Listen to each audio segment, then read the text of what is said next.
a mal commencé. Je m'appelle Patricia, Ouais. mais j'aurais pas dû m'appeler Patricia.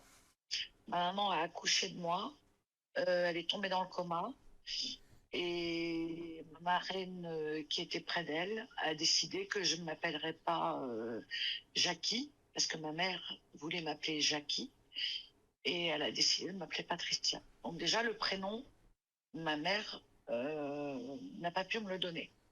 Voilà, dès la base. C'est-à-dire que votre J'aurais dû. grand-mère lui a imposé votre prénom?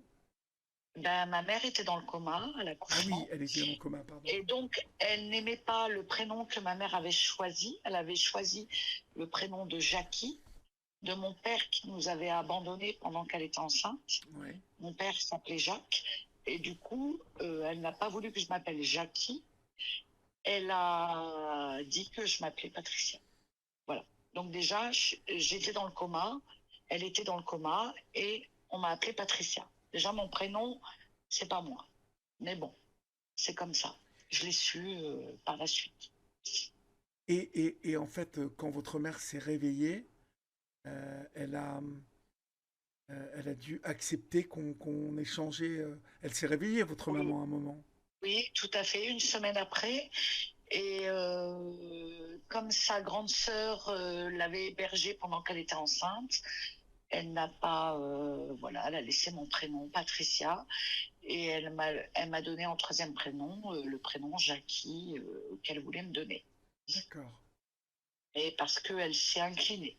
Voilà, elle a estimé que effectivement, voilà, comme mon père nous avait abandonnés, Patricia, c'était mon prénom.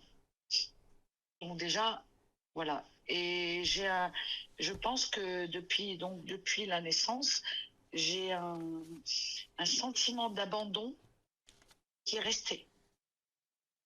Et je pense que ça vient de là, hein.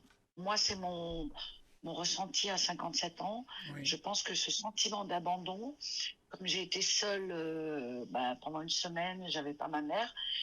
En plus, elle faisait des ménages, donc elle a dû me placer dans une famille et elle allait faire des ménages.